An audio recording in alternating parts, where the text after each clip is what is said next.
À la une ce 23 août, des experts de la CEDEAO réunis à Abidjan, ils planchent sur les défis sécuritaires dus à la migration en Afrique de l'Ouest et sur l'impact de la libre circulation. Objectif, élaborer une politique commune à ces pays en la matière. Le poisson est la première source de protéines animales en Côte d'Ivoire, mais ses prix sont assez changeants sur les marchés, ce qui amène l'État à mettre les bouchées doubles pour développer la pêche et l'aquaculture dans le pays. Un dossier sur le poisson dans ce journal. Après les attentats de Gaziantep, les réactions de la Turquie ne se font pas attendre. Le pays a bombardé des positions de milices kurdes et de l'organisation État islamique dans le nord de la Syrie voisine. Dans 4 jours, la Côte d'Ivoire va accueillir ses athlètes médaillés des Jeux Olympiques de Rio. Cissé Cheikh Salah, médaille d'or, et Ruth Bagby, médaille de bronze, tous les deux en taekwondo, arrivent à l'aéroport Félix Houphouët-Boigny d'Abidjan à 13h50. Bienvenue dans le 20h. Merci d'être avec nous sur RTI 1. Bonsoir à tous. Le Premier ministre ivoirien reprend du service.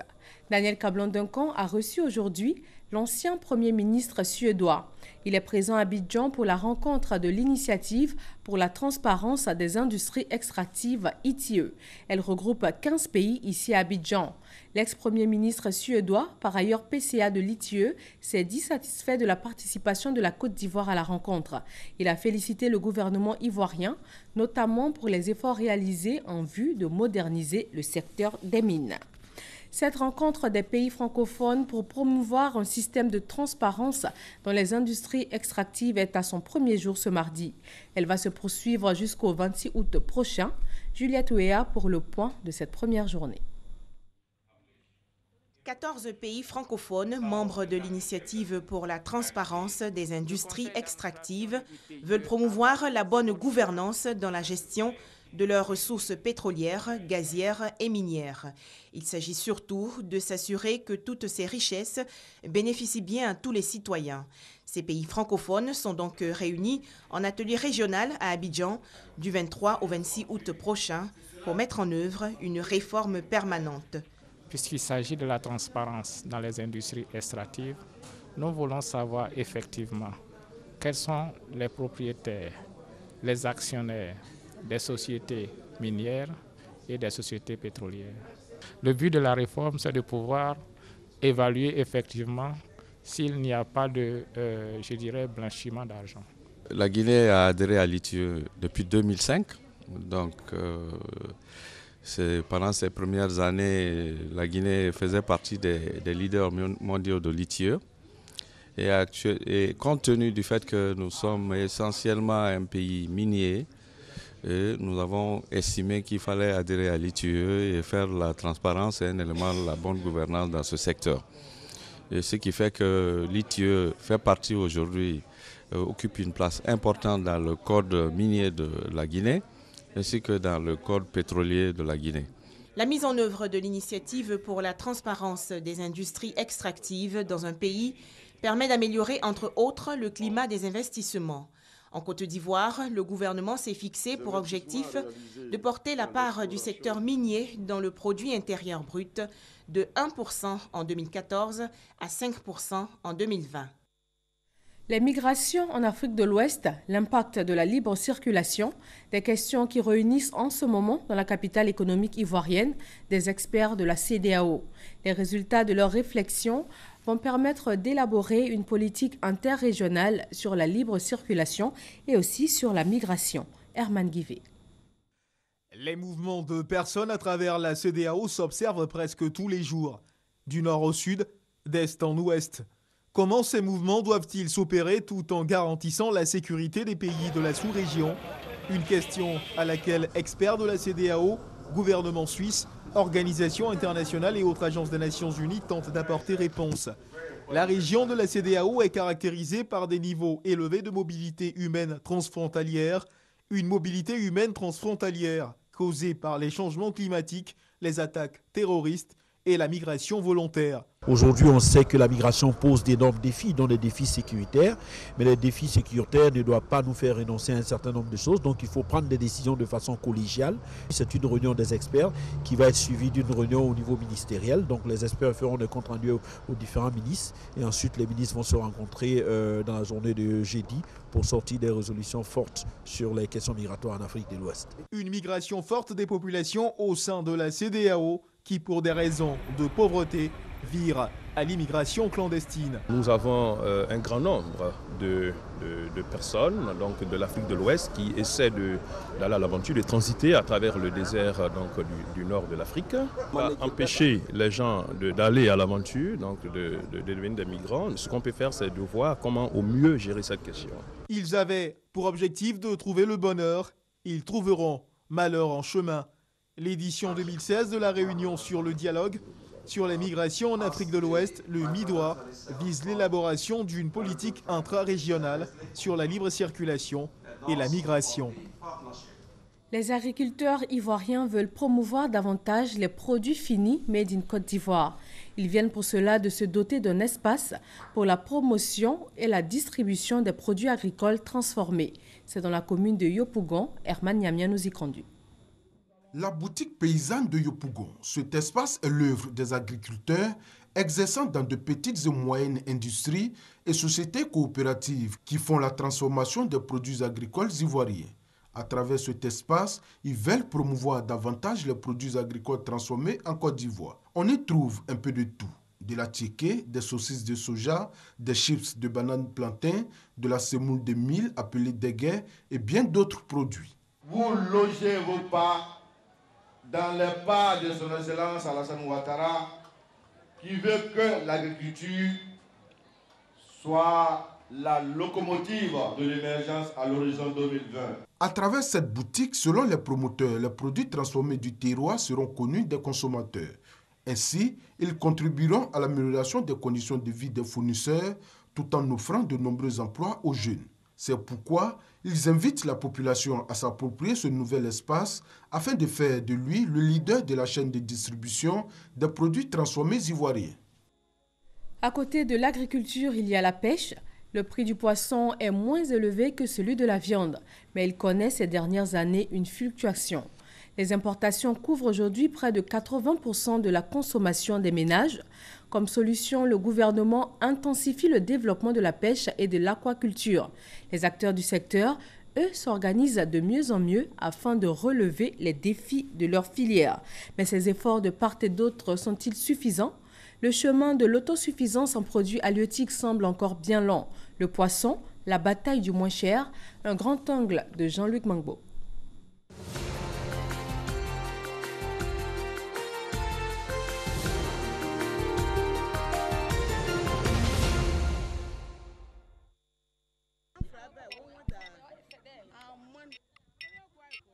Sur la lagune ébriée, de rares pirogues de pêcheurs de retour de la haute mer, sous le regard impatient de plusieurs acheteuses de poissons, aux aguets depuis plusieurs heures dans l'attente de la pêche du jour. Mais sur les quais, seule une demi-douzaine de pirogues arrivent avec le cargaison aussitôt prise d'assaut. Attends, il y a passé. Tu n'as pas poisson sur ma tête ou bien? C'est passé. Poisson 20 000, on dirait poisson 10 000. Eliane, revendeuse à Abobodoumé, une des chanceuses du jour, repart après 7 heures d'attente avec une bassine de poissons qui vaut de l'or. J'ai oublié de vous donner mon poisson. Je ne suis pas obligé de quitter devant moi poisson. Je ne vends pas. Je ne vends pas, il y a détaillé. Hey, les femmes là vont me tuer dans l'eau, tellement il n'y a pas de poisson. Malgré les sollicitations des autres revendeuses, Eliane préfère revendre elle-même directement aux clients, bien plus rentable en cette période où la demande explose. De quoi lui assurer une marge. Ça, c'est à 25 000. Ici, 5 000, 5 000, 2 500. Ah, mais tu sais que ça, c'est ton blanc. J'ai payé à 20 000, il faut me mettre 2 000. Le marchandage dure. La négociation est serrée. Fini les profits d'un temps qui ont fondu avec la pénurie de poissons. Pour le moment, c'est cher. Il n'y en a pas. Il n'y en a pas. C'est ce que je vous ai dit. Ce n'est pas le moment. Donc, c'est un peu cher. Habituellement, les bassines de poissons, on fait à 20 000, 22 000. Mais aujourd'hui, là, tu n'as pas 25 000, tu ne gagnes pas. Non seulement ce n'est pas bien servi, mais c'est cher. Cher parce que de plus en plus rare, à en croire les pêcheurs de poissons frais dans cette base de Vridi, Zimbabwe. À l'aube, ils se préparent à une sortie en mer. Des pêcheurs traditionnels, 11 000 recensés en Côte d'Ivoire, qui fournissent la moitié du poisson consommé dans le pays. Peter Kobina est patron de pêche depuis 13 ans. Sa préoccupation depuis plusieurs mois, c'est charge en carburant. Essence là, c'est bon non? Ok, 4 bidons, hein? D'accord. Donc on va aller vite pour venir. Hein? Le carburant maintenant qu'on touche maintenant, c'est cher. Parce que l'État nous donne sa haute tasse. Mais si tu vas à mer, comme ça, exemple, tu as pris au moins 5 bidons de carburant. Peut-être arrivé là-bas, tu ne vas pas avoir de poisson. Le poisson, là, tu ne connais pas où il se trouve. C'est maintenant que tu s'en vas chercher. Donc, si tu as la chance, tu as eu, tu dis Dieu merci. Poisson, il savait où? Maï n'a pas sorti. À la recherche des zones de pêche, Peter et ses hommes sont obligés d'aller de plus en plus loin des côtes. Plus de trajets, plus de carburant pour des parties de pêche de plus en plus chères et souvent un poisson introuvable. Et la pêche, c'est comment? C'est pas toi ça. Filet là, c'est depuis quand tu as mis dans l'eau? Depuis avant-hier. Il n'y a même pas un poisson qui est sorti. Ah ok. À plus de 4 km des côtes, l'équipe de Peter finit par larguer ses filets. Des filets de pêche qui représentent un gros investissement pour le pêcheur, sans garantie de bénéfices. Filet là, c'est cher maintenant. Pour avoir un filet comme ça, si tu n'as rien dépassé, plus de 5-6 millions. Voilà, ça fait 3 poissons qu'on vient d'attraper. Bon, merci beaucoup. Du courage, hein. Merci. Aujourd'hui, c'est pas bon, mais on peut le prendre ça demain. Seulement 3 poissons en 6 heures de pêche, un maigre butin. À peine 75 000 tonnes de poissons pêchés en Côte d'Ivoire sur les 360 000 tonnes consommées chaque année. 80% d'importation et un peu plus de 5% issus de l'aquaculture. L'aquaculture, l'élevage de poissons dans des bassins d'eau, une solution pour faire face à la pénurie actuelle. Tu peux te déplacer avec ton équipe, ceux qui font le nettoyage des enclos. C'est la conviction et le combat de Marc-Olivier Togbé, le directeur de la station aquacole de Jacquesville, une des plus grandes d'Afrique de l'Ouest.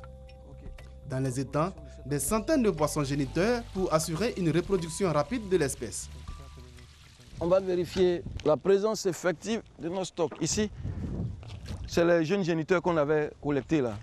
L'objectif du chef de la station, multiplier les poissons par milliers pour pouvoir mettre à la disposition des pisciculteurs jusqu'à 1 million de petits mâchoirons.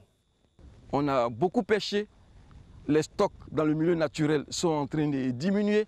Il faut pouvoir maintenant produire pour pouvoir combler le déficit. Vous voyez, aujourd'hui, quand les dames vont au port, on vous dit, nous sommes arrivés à 6 heures, on n'a pas eu de poisson.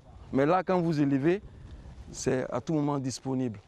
Si le marché est suffisamment satisfait, il va de soi que les prix sur le marché aussi, c'est-à-dire, vont être réduits, vont diminuer.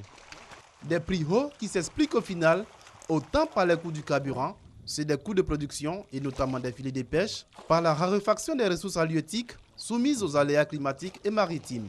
Autant de facteurs à prendre en compte dans la bataille pour du poisson moins cher. Un dossier signé Jean-Luc Bangbo sur la filière halieutique en Côte d'Ivoire. Nous sommes à moins d'un mois de la rentrée des classes 2016-2017. À partir du 19 septembre prochain, les élèves reprennent le chemin de l'école. Mais pour l'heure, la balle est dans le camp des parents avec les différents préparatifs, notamment l'achat des fournitures scolaires. Ils ne se bousculent pas encore aux portes des librairies. Pour certains, c'est juste le moment de faire du repérage, connaître le prix des différentes manuels, histoire d'être fin prêt pour le 19 septembre prochain. Parga se reconnaît. Dao Ibrahim est vendeur de livres d'occasion depuis plus de 38 ans dans la commune d'Abobo. Sa spécialité, les ouvrages scolaires. Pour lui, chaque année, le scénario est le même. Pas d'affluence à moins d'un mois de la rentrée scolaire. Les parents d'élèves attendent toujours la rentrée des classes pour se rendre dans les différentes librairies. Je ne sais pas la grande influence. Les parents attendent la rentrée, comme souvent les livres changent, ça ne change pas. Le constat est le même chez ses voisins, mais également dans certaines librairies modernes. On ne peut pas les vendre les livres qui vont changer plus tard. On leur dit de payer. Maintenant, après, s'il y a un problème, il va changer peu. Les parents ont commencé à venir, mais l'affluence n'est pas aussi élevée que ça. J'aimerais que les parents d'élèves n'aient pas à attendre à la dernière minute pour venir acheter les cahiers des enfants. À Adjamé, tout comme à Cocody, les vendeurs de fournitures scolaires se disent habitués par ce rythme lent des parents d'élèves. Ils enregistrent néanmoins la présence de certains parents venus pour les achats de fournitures scolaires.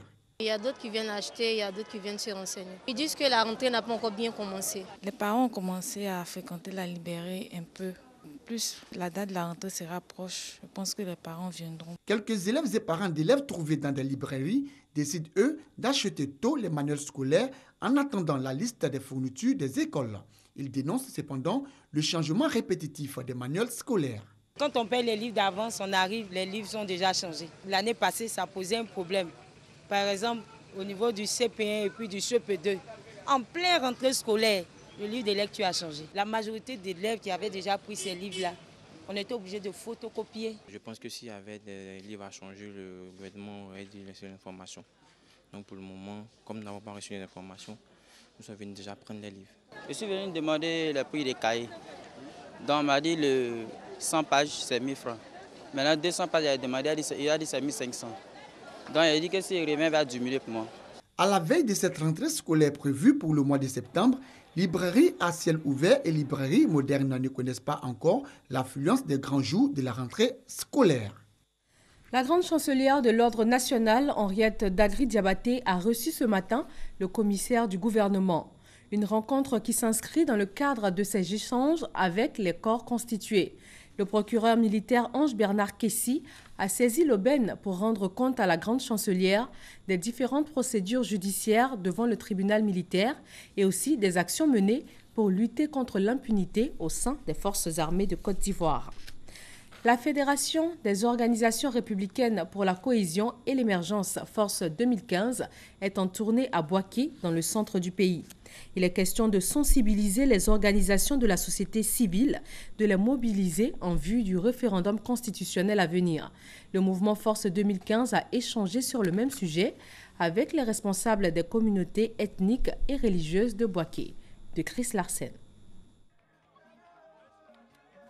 Cette tournée du président de la Force 2015, Charles Niaoré, auprès d'acteurs de la vie socio-professionnelle de Bouaké, vise un seul objectif, celui de mobiliser les populations pour le vote d'une nouvelle constitution. Pour nous, il est important que la Côte d'Ivoire tende désormais vers les nations démocratiques fortes, vers les nations développées.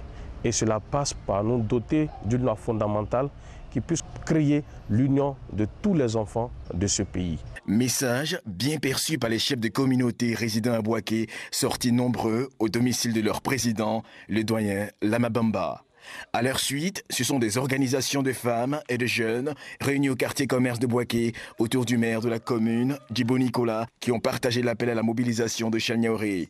Suivra la rencontre avec les acteurs du transport venus massivement à la gare routière pour partager avec eux le bien fondé d'une nouvelle constitution. Enfin, ce sont les responsables du forum des confessions religieuses de la région qui, à leur siège de la cathédrale de Bouaké, ont reçu la Force 2015 venue obtenir leur soutien. Nous appelons vraiment toute la jeunesse à adhérer à cette réforme constitutionnelle initiée par le gouvernement ivoirien afin que notre pays ne puisse plus connaître encore les affres du passé.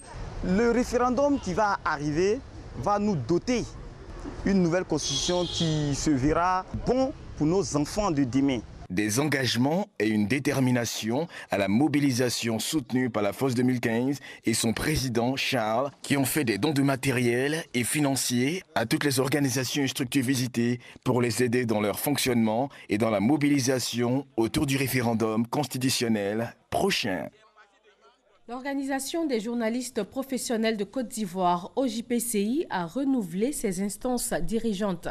Le congrès extraordinaire de la deuxième grande organisation professionnelle de journalistes a vu l'élection de Olivier Hiro. Il succède à Gorebi Ua. Le reportage est de Abou Sanogo. L'OJPCI, l'Organisation des journalistes professionnels de Côte d'Ivoire, a un nouveau président.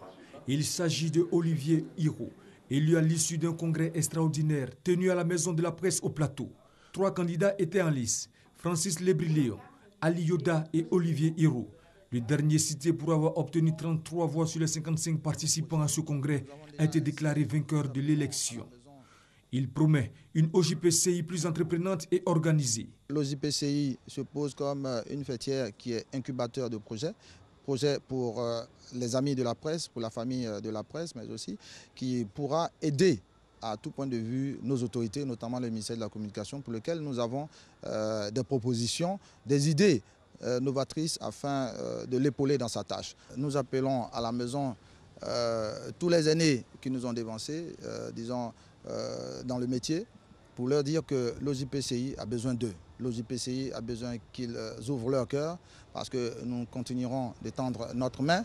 Nous ouvrirons le bureau à toutes celles et tous ceux qui veulent bien entendu l'intégrer, car les défis que nous lançons, nous les connaissons, c'est déjà une avancée. Et nous croyons fermement que c'est ensemble que nous irons de l'avant. Le journaliste indépendant Suleiman Tessen a quant à lui été élu président du comité de contrôle de l'OJPCI. Ce congrès extraordinaire de l'Organisation des journalistes professionnels de Côte d'Ivoire, deuxième fêtière des journalistes, s'est déroulé dans une très bonne ambiance et y a vu la participation et la présence de plusieurs journalistes. Autre congrès, autre élection, l'Ivoirien Satigui Koné a été élu président de l'Union africaine des organisations non gouvernementales de développement. 168 ONG africaines présentes à Yamoussoukro pour la mise en place de cet outil d'encadrement et de mutualisation des actions de développement des pays africains. Doigt de laser.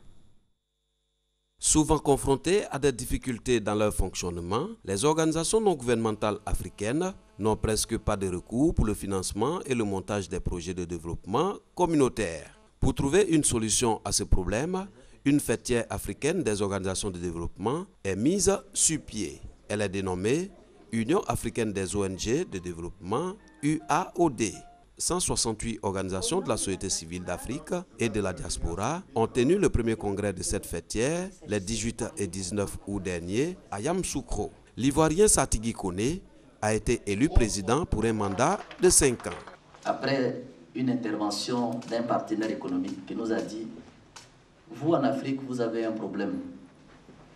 Lorsqu'une ONG a un financement de 100 millions ou 200 millions, elle est tellement heureuse qu'elle s'enferme et ne veut plus parler aux autres. Alors qu'en fait, il y a peut-être 200 milliards que vous auriez pu avoir si vous étiez ensemble. Les ONG de développement de l'Union européenne ont déjà créé ce qu'on appelle les ONG de développement et d'aide humanitaire de l'Union européenne. L'Afrique donc doit se retrouver. 6 vice-présidents ont été également nommés à l'issue de ce congrès. Durant les 5 années à venir, ils auront pour mission d'encadrer les organisations de la société civile, de mutualiser les actions de développement sur le continent africain et de servir d'interlocuteurs entre les dirigeants des pays d'Afrique et les partenaires au développement. Tanvokro, zone est de la Côte d'Ivoire, fête la lumière. Ce village du département de Transua vient d'être relié au réseau électrique national. Les populations voient là un outil de développement. Elles ont déjà des idées d'activités génératrices de revenus réalisables grâce à l'électricité. Abou Sanogo. Ambiance des grands jours que celle qu'a connue le village de Tanvokro dans le département de Transua ce samedi après ce geste plein de sens exécuté par le directeur des cabinets civils et militaires Jean-Paul Malin, représentant le ministre chargé de la Défense Alain Richard Donvaï, parrain de cette fête de la lumière. Tanvokro se voit ainsi raccordé désormais au réseau électrique national. Saisissant l'occasion, tous les intervenants ont traduit la reconnaissance et la gratitude de l'ensemble des populations au président de la République Alassane Ouattara, qui leur permet aujourd'hui de sortir du noir. Nous nous souvenons par terre le nom de cette personne qui a aidé et qui impulse un développement. Donc aujourd'hui, en tant que président des chefs de canton, des chefs de village, des reines-mères du département de Transua, en cœur, nous adressons nos remerciements au président de la République. Des mots de remerciement sont également allés à l'endroit du ministre chargé de la Défense pour avoir accepté de parrainer cette fête de la lumière et à qui la population de Tomvokro ont fait des doléances, à savoir une pompe à eau à motricité humaine et un dispensaire. Au nom du ministre chargé de la Défense, Jean-Paul Malan a montré combien l'accès à l'électricité est un facteur important de progrès et de bien-être social, avant d'appeler les fils et filles du département de Transua à beaucoup plus de solidarité pour booster le développement de leur région. La fête de cette lumière doit être aussi l'occasion de toutes les filles, de tous les fils de ce village, des villages voisins, de s'unir autour d'un idéal et d'une cause commune, à savoir l'entente, la fraternité, la solidarité et le travail pour le développement d'ici. Relativement aux doléances des populations, Jean-Paul Malan a indiqué que plutôt qu'une pompe à eau à motricité humaine, Alain Richard Donvaï va doter le village d'une pompe à motricité électrique. Mieux, le ministre chargé de la Défense va offrir à Tomvokro un dispensaire et ce, avant la fin de l'année 2016. Situé à 4 km de Transua, le village de Tomvokro est peuplé d'un peu plus de 1000 habitants. Le conseil régional du Gbok-Lé lance un programme de remise de clés d'infrastructures sociales. Un pavillon d'hospitalisation et une maternité ont été inaugurés à Sassandra et à Fresco. En plus, la première pierre a été posée pour une autre maternité à Fresco. Éric Goré. 3 bâtiments sanitaires inaugurés par le président du conseil régional du Gbok-Lé. C'est par le pavillon d'hospitalisation d'une capacité d'accueil de 10 lits qu'a démarré cette série d'inaugurations. Après quoi, 2 maternités, une à Daïri et l'autre à Zéribéry, des villages de Fresco. En plus de ces bâtiments achevés, d'autres bâtiments devant abriter les radiologies et le laboratoire d'analyse médicale sont en construction dans les hôpitaux de Sassandra et de Fresco. Depuis 3 ans, le conseil régional de Gbok-Lé a financé 96 projets d'un coût global de 3 milliards de francs CFA, a indiqué le président Philippe Légré. Il y a un homme, un grand homme, à qui il faut dire merci. C'est le président Ouattara. Voyez-vous, c'est grâce à lui que nous avons eu un conseil régional. C'est lui qui met les moyens à notre disposition. Et puis nous les utilisons pour travailler. Dans le domaine de la santé, ce sont environ 300 millions de francs CFA qui ont été investis. Près Pressou, Daoukro et Adiaké, la Fondation Magic System a offert des lits médicalisés et des déambulateurs au centre de santé de ces localités. Cette opération de solidarité dénommée Magic Tour a coûté plus de 40 millions de francs CFA. Issaïo et Abou Sanogo. La caravane Magic Social Tour à Daoukro et Adiaké, initiée par la Fondation Magic System. Cette caravane vise à poser des actions sociales et humanitaires dans plusieurs villes de Côte d'Ivoire. À Daoukro, ville natale du président du PDCI RDA Henri Konabédié, 4e étape de cette caravane. À Salfo, Manadja, Goudé et Tino ont fait don de lits médicalisés d'une valeur de 20 millions de francs CFA à l'hôpital général et au dispensaire de Pré-Pressou, village situé à 10 km du chef-lieu de région de Lifou. Pour moi, ça sort de l'ordinaire parce que recevoir un tel matériel, vraiment, c'est la joie. C'est la joie. Le gouvernement n'arrive pas toujours à tout faire. Donc quand on a des donateurs comme ça qui viennent nous soulager, vraiment c'est une grande joie pour nous de recevoir ce don-là. Après Daoukro, la caravane a mis le cap sur Adiaké, 5e étape de l'opération. La fondation a également fait don de lits médicalisés et de déambulateurs d'une valeur de 20 millions de francs CFA. Ce que vous venez de faire là, vous avez posé d'actions sociales importantes. Une action sociale qui soulage et l'État et la commune d'Adiaké. Vous avez donné des lits qui serviront dans les hôpitaux. On peut le dire satisfait de cette première phase parce que les populations, le retour que nous avons eu de ces populations est vraiment rassurant. Ce qui nous pousse désormais à prendre un autre engagement pour revenir le plus rapidement possible pour engager la seconde phase. Après Ferki, Korogo et le village d'Anoumambo, les étapes de Daoukro et d'Adiaké mettent fin à la première phase de cette tournée de portée sociale en faveur de la population. Dans l'actualité internationale, les autorités sanitaires centrafricaines ont officiellement déclaré le choléra présent après une dizaine de décès et plus de 40 cas confirmés. C'est la première épidémie de choléra enregistrée dans le pays depuis 2011.